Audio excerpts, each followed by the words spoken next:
Hello student, welcome to Pragati classes. तो आज की इस वीडियो में हम करेंगे हमारे चैप्टर 1 रियल नंबर का एक्सरसाइज नंबर 1.4, जो कि आपका लास्ट एक्सरसाइज है इस चैप्टर का। बट क्वेश्चन जो है वो आपको करना ज़रूर है, क्योंकि 1 मार्क्स में इस क्वेश्चन को पूछते हैं और काफ़ी ईजी, आप इसे ईजिली कर सकते हैं। तो यहाँ पर हमारा क्वेश्चन नंबर 1 है, without actually performing the long division state whether the following rational number will have a terminating decimal expansion और नॉन टर्मिनेटिंग रिपीटिंग डेसिमल। तो यहाँ पर बिना हमें डिवीज़न किए हुए बताना है कि ये जो भी आपके पास दिया हुआ है फ्रैक्शन में सारी की सारी डिजिट, वो आपको बताना है कि इसका डेसिमल एक्सपेंशन किस टाइप का होगा, टर्मिनेटिंग होगा या फिर नॉन टर्मिनेटिंग होगा। तो इसके लिए आपके पास जो है कुछ कॉन्सेप्ट आपको पता होना चाहिए। सबसे पहली बात, कोई भी फ्रैक्शन दिया हुआ हो, उसका ऊपर न्यूमिनेटर है, नीचे आपका डिनोमिनेटर है। न्यूमिनेटर से हमें कोई मतलब नहीं ये चेक करने के लिए कि डेसिमल एक्सपेंशन हमारा कैसा होगा। हमें चेक करना है किसको, डिनोमिनेटर को। डिनोमिनेटर को आपको क्या कर देना है, फैक्टराइज। फैक्टराइज करने के बाद आपको ये देखना है कि इसके अगर फैक्टर्स या तो 2 आए, 2 ही 2 आए, या तो 5 ही 5 आए, या फिर इन दोनों का मिक्सचर आए, तब तो वो डेसिमल एक्सपेंशन आपका टर्मिनेटिंग है। इसके अलावा कुछ भी एक्स्ट्रा आ जाने पर वो डेसिमल एक्सपेंशन क्या हो जाएगा, नॉन टर्मिनेटिंग रिपीटिंग हो जाएगा। तो इस चीज़ को ही आपको फॉलो करना है। 13/3125 फर्स्ट पार्ट में क्वेश्चन है, तो 3125 को हम क्या कर लेंगे, फैक्टराइजेशन कर देंगे। तो 3125 को आप क्या करोगे, फैक्टर करोगे 5 से। उसके बाद ये क्या हो जाएगा, 6 to 5 से चला जाएगा। फिर आपने 5 से किया, वो आपका 1 to 5 हो जाएगा। 5 से करेंगे 25 हो जाएगा। फिर से 5 से करेंगे 5 5 ज़ा 5 हो जाएगा, 5 1 ज़ा 5। तो यहाँ पर हमने क्या देखा कि 5 जो है यहाँ पे 5 टाइम्स आ चुका है, तो 5 की पावर 5। तो यहाँ पर इसका जो डिनोमिनेटर आया किस फॉर्म में आया, 5 की पावर m की फॉर्म में। हम सिंपल इस चीज़ को इस कॉन्सेप्ट में याद करते हैं कि अगर डिनोमिनेटर 5 की पावर m और 2 की पावर n इस तरीके की फॉर्म में आता है, तो वो टर्मिनेटिंग है, नहीं तो वो नॉन टर्मिनेटिंग है। तो यहाँ पर क्यों, क्योंकि 5 भी आया है, तो यहाँ पर डेसिमल एक्सपेंशन कैसा हो जाएगा, टर्मिनेटिंग हो जाएगा। या तो 5 आ जाए या 2 आ जाए, ये दोनों का मिक्सचर आ जाए, तीनों आपको चीज़ें याद रखनी है। नेक्स्ट है सेकंड पार्ट, 17/8। यहाँ पर 8 का फैक्टर करेंगे तो आपका 2 जो है 3 टाइम्स आएगा। डिनोमिनेटर किस फॉर्म में आ गया, 2 की पावर m की फॉर्म में आ गया। अब 2 की फॉर्म में आया तो इसका मतलब ये भी आपका नंबर क्या हो जाएगा, टर्मिनेटिंग। नेक्स्ट है 64/455। जब हम इसका फैक्टर करते हैं तो 5 7 एंड 13 आया। 5 आया, बहुत बढ़िया है, लेकिन जैसे ही 7 और 13 आया तो इसका मतलब यहाँ पर जो डिनोमिनेटर है वो 2 की पावर m इंटू 5 की पावर n की फॉर्म में नहीं है। क्यों, क्योंकि इनके पास एक्स्ट्रा में 7 और 13 भी है इनके फैक्टर में, जिस वजह से हम इस डेसिमल एक्सपेंशन को नॉन टर्मिनेटिंग रिपीटिंग कहेंगे। क्यों, क्योंकि ये जो है डेसिमल जब आप डिवाइड करोगे तो ये कम्प्लीटली डिवाइड नहीं होगा। एक बार ऐसी सिचुएशन आएगी जब क्या होगा, ये रिपीट होना शुरू हो जाएगा। नेक्स्ट है 15/1600। तो 1600 को आप क्या कर ले रहे हो, फैक्टर। वहाँ पर 2 आएगा आपका 6 टाइम, 5 आएगा 2 टाइम्स, तो 2 और 5 ही आया है, तो इसलिए हम कह सकते हैं कि डिनोमिनेटर आपका 2 की पावर m इंटू 5 की पावर n है, तो इसलिए डेसिमल एक्सपेंशन कैसा होगा, टर्मिनेटिंग होगा। नेक्स्ट क्वेश्चन है आपका 29/343। फैक्टर कर रहे हैं, 7 की पावर 3 आ रहा है।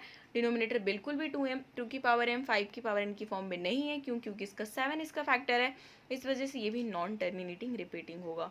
नेक्स्ट है 23 डिवाइड 2 की पावर 3 5 का स्क्वायर। ये तो आपको डायरेक्टली क्वेश्चन दे दिया, आपको डायरेक्टली डिनोमिनेटर में बताया हुआ है कि पावर 2 और 5 के रूप में ये है, इस वजह से ये डेसिमल एक्सपेंशन क्या हो जाएगा, टर्मिनेटिंग हो जाएगा। नेक्स्ट है 2 की पावर 2 का स्क्वायर, 5 की पावर 7, 7 की पावर 5। तो 2 और ये चीज़ है ठीक है, लेकिन 7 एक्स्ट्रा आने की वजह से ये क्या हो जाएगा, नॉन टर्मिनेटिंग। 6/15। ये अगर इस क्वेश्चन में ना, इस टाइप के क्वेश्चन में आप फंस सकते हो। जैसे आपका 15 है, 15 का अगर आप फैक्टर कर दोगे 5 3 से 15, 3 1 से 3, आप क्या सोचोगे, 5 तो ठीक है, 3 गलत आ गया, इसका मतलब ये नॉन टर्मिनेटिंग है, बट नॉट एट ऑल। आपको एक बार इस क्वेश्चन में ओवरव्यू ज़रूर देखना होगा कि कहीं ऐसा तो नहीं न्यूमिनेटर्स और डिनोमिनेटर में कुछ कॉमन हो। तो सबसे पहले आप क्या करो, उसे सिंपल फ्रैक्शन में उसे चेंज करो। तो 6 को हम लिख सकते हैं 2 इंटू 3, 15 को लिख सकते हैं 5 इंटू 3, 3 से 3 कैंसिल, 2/5। अब क्या, डिनोमिनेटर सिर्फ और सिर्फ 5 की पावर में है, इस वजह से डेसिमल एक्सपेंशन क्या होगा, टर्मिनेटिंग होगा। तो क्वेश्चन कई बार आपको कंफ्यूजिंग देते हैं, तो आपको कंफ्यूज नहीं होना है, हर चीज़ को ध्यान में रखना है। नेक्स्ट है 9th क्वेश्चन, 35/50। आपका सेम कॉन्सेप्ट यूज़ हो रहा है। यहाँ पर आपका 5 में हमने क्या किया, इसको सिंपल फ्रैक्शन में चेंज करने की कोशिश की है। जब किया तो यहाँ पर क्या हुआ, आपके पास 5 से 5 यहाँ पर कैंसिल हो गया, 7/10, 10 को लिख सकते हैं 2 इंटू 5, और जिस वजह से ये आपका टर्मिनेटिंग हो जाएगा। नेक्स्ट है 77/210। कॉमन लिया 11/30, लेकिन फिर भी हम इसका फैक्टराइजेशन कर रहे हैं 2, 3, 5 आ रहा है, 2, 5 ठीक है, लेकिन 3 एक्स्ट्रा आने की वजह से ये डेसिमल एक्सपेंशन हो जाएगा नॉन टर्मिनेटिंग रिपीटिंग। अब नेक्स्ट जो है क्वेश्चन नंबर 2 में क्या कहा है, write down the decimal expansion of those rational number in the question 1 अब विच हम have the terminating decimal expansion. आपको बताना है कि जो भी हमारे टर्मिनेटिंग थे उसको डिवाइड करके आपको उसका डेसिमल एक्सपेंशन देना था। तो यहाँ पर जैसे आपका फर्स्ट पार्ट में क्वेश्चन था 13/3125 हमारा जो है 5 आया था। इसको लेकर भी जो है आपका एग्जाम में कुछ अलग लेवल का क्वेश्चन पूछते हैं, वो मैं आपको यहाँ पर एक्सप्लेन करूँगी। तो सबसे पहली बात तो टर्मिनेटिंग था, ठीक है, तो हम क्या कर लेंगे, उसको डिवाइड करके हम उसका डेसिमल एक्सपेंशन निकालेंगे। 3125 को आप क्या करोगे, ऐसे 13 से डिवाइड करोगे, पॉइंट लोगे, आपको 0 मिलेगा, बट उससे भी काम नहीं बनेगा, तो आप क्या करोगे, 0 लोगे, यहाँ पर 0 मिलेगा, उससे भी काम नहीं बनेगा, एक और 0 लोगे, और उसके बाद फर्दर इसको डिवाइड करोगे मल्टीप्लाई करके, तो यहाँ पर 0.00416 आ जाएगा जब। और उसके बाद एक क्वेश्चन आपके एग्जाम में पूछते हैं कि अगर आपका कोई भी जैसे 13/3125 है, कहते हैं ये कितने डिजिट के बाद जो है ये पर्टिकुलर डेसिमल एक्सपेंशन टर्मिनेट हो जाएगा कम्प्लीटली। तो इस टाइप के क्वेश्चन बहुत ज़्यादा पूछते हैं। तो यहाँ पर जब हमने किया था तो ये कितना था, 5 ऐसे क्वेश्चन हमेशा वही आएंगे जो आपके टर्मिनेटिंग हो सकते हैं। तो 5 था, हमें इसको क्या करना है, 10 बनाना है। अगर क्योंकि आप 10 बनाओगे तभी वो पर्टिकुलर चीज़ कैंसिल होगी, तो हम क्या कर सकते हैं, इसकी 2 से नीचे भी गुना और 2 ऊपर से गुना करेंगे, तो ये क्या हो जाएगा। और या फिर आप इसको उस तरीके से भी देख सकते हैं कि जो भी आपका पावर बड़ा है, या तो 5 का पावर बड़ा है, या फिर जो भी आपका 2 का जो भी लार्जेस्ट पावर है, उतने ही डिजिट के बाद वो पर्टिकुलर डेसिमल एक्सपेंशन क्या हो जाएगा, टर्मिनेट हो जाएगा। इस चीज़ को आपको ध्यान रखना है।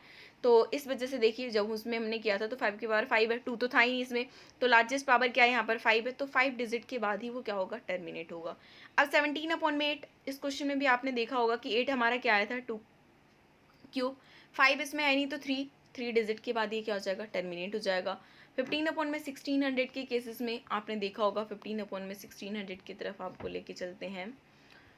15/1600 2 की पावर 6 और 5 का स्क्वायर, 2 की पावर 6 और 5 का स्क्वायर आपका था यहाँ पर, 2 की पावर 6 और 5 का स्क्वायर। और आप खुद यहाँ पर नोटिस कर सकते हैं कि कितने डिजिट के बाद पर्टिकुलर टर्मिनेट हो गया, 6 डिजिट के बाद। तो यहाँ पर दोनों में से कौन से पावर लार्जेस्ट है, तो इस 2 के ऊपर 6 पावर जो है लार्जेस्ट है, इसका मतलब ये 6 डिजिट के बाद ही टर्मिनेट होगा। तो इस टाइप के क्वेश्चन आपके दोनों कॉन्सेप्ट समझ में आ गए। ये सिंपली क्वेश्चन को हमने सॉल्व करके हमने डिवाइड करके दिखा दिया है कि इसका किस टाइप का होता है। हालांकि इस टाइप के क्वेश्चन आपके एग्जाम में नहीं पूछते, आजकल का जो है ये ट्रेंड बन चुका है कि कितने डिजिट के बाद वो क्या होगा, पर्टिकुलर नंबर टर्मिनेट हो जाएगा। नेक्स्ट क्वेश्चन है question number 3, the following real numbers have decimal expansion as the given below, in each case decide whether they are rational. आपको पता करना है कि रेशनल है कि इरेशनल है। उसके बाद अगर वो रेशनल है तो हम उसको पी अपन में क्यू के फॉर्म में लिख भी पाएंगे, और तो उसका प्राइम फैक्टर क्या होगा। फर्स्ट पार्ट में 43.1234789 तक है। तो यहाँ पर क्या है, आपका नंबर जो है टर्मिनेटिंग हो गया है कम्प्लीटली, यहाँ पर मतलब कम्प्लीटली डिवाइड हो गया है। तो ये आपका क्या है, एक रेशनल नंबर है जिसको हम पी अपन में क्यू की फॉर्म में एक्सप्लेन मतलब कि डिनोट भी कर सकते हैं, और जहाँ पर क्यू किस फॉर्म में आएगा, 2 की पावर m इंटू 5 की पावर n। इसका मतलब इस पर्टिकुलर जो भी आपका, पहली बात तो इसको जब हम पी अपन में क्यू की फॉर्म में करेंगे तो क्यू जो भी आएगा ना, उसका जब हम फैक्टर करेंगे तो या तो वो उसका फैक्टर में 2 ही 2 रहेगा, या 5 रहेगा, या फिर दोनों का मिक्सचर रहेगा। इस चीज़ को हमने ऑलरेडी डिस्कस किया है। नेक्स्ट सेकंड है 0.120 1200 12300 एंड 12400। तो इस टाइप के जो नंबर होते हैं ना, जब आपकी रिपीट भी सही तरीके से नहीं हो रहा होता है, तो इस टाइप का नंबर आपका हो जाता है इरेशनल नंबर। क्यों, क्योंकि हम इसको पी अपन में क्यू की फॉर्म में डिनोट कर ही नहीं सकते। थर्ड पार्ट है 43.123 आपका 789 पे बार लगा हुआ है। जब बार लगा हुआ है इसका मतलब क्या होगा, ये दोबारा से रिपीट होना शुरू होगा। तो यहाँ पर decimal expansion non terminating recurring है, रिपीटिंग है, और जो आपका नंबर है वो रेशनल नंबर तो है डेफिनेटली, क्योंकि हम इसे पी अपन में क्यू की फॉर्म में डिनोट भी कर पाएंगे। लेकिन यहाँ पर क्यू जो है वो 2 की पावर m इंटू 5 की पावर n की फॉर्म में नहीं होगा। क्यों, क्योंकि इसमें जो है आपके कुछ ना कुछ एक्स्ट्रा फैक्टर निकल कर आएंगे, जो हो सकता है कि 2 और 5 भी आए, बट कुछ एक्स्ट्रा ज़रूर निकल कर आएगा, जिस वजह से ये डेसिमल एक्सपेंशन पे बार लगा हुआ है। तो इसी के साथ आपका एक्सरसाइज और इसी के साथ हमारा चैप्टर भी फिनिश होता है। तो वीडियो को एक लाइक कीजिए, अपने दोस्तों के साथ शेयर कीजिए, और आपको कोई भी एक्सरसाइज की वीडियो देखनी है तो प्लेलिस्ट पे विजिट करके आप सारी वीडियोस को देख सकते हैं। ईजिली अच्छे तरीके से आप घर बैठे पढ़ाई कर सकते हैं। और चैनल पर नए हैं तो सब्सक्राइब ज़रूर कर लीजिए और बेल आइकन भी क्लिक कर लीजिए, ताकि वीडियो जैसे ही डले आपको फटाफट से नोटिफिकेशन मिल सके।